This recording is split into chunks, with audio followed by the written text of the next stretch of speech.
this is one of the issues with education, is that we're expected to think what we want to do 20 years in the future, as far back as before GCSE, what job do you want to end up in? And trying to put that kind of decision on a young kid's shoulders is pretty difficult. So, but luckily by Bangor, I kind of knew roughly what I wanted to do because my interest was starting to develop then.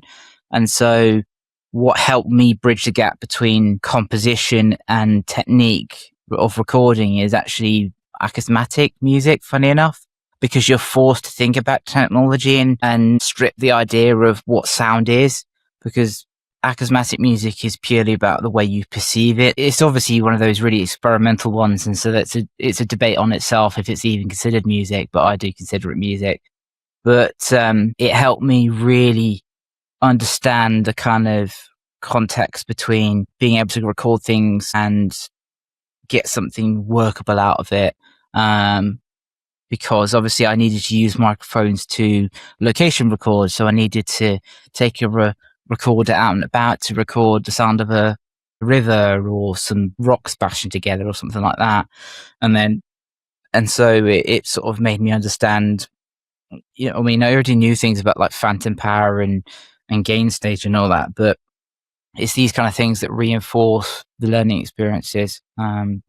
So yeah, to fully answer the question, it's definitely a case of like, I came out of university after doing the 2 degrees thinking, where do I want to go next? So it's not so much a case of like feeling unprepared, but it was more a case of like bewilderment and wondering, where do I go next? Because it's like, I've already kind of seen where I want to go, but I'm not sure where. So I ended up just sort of working in retail for a few years and to sort of build up my funds and things, while still working on music as a hobby.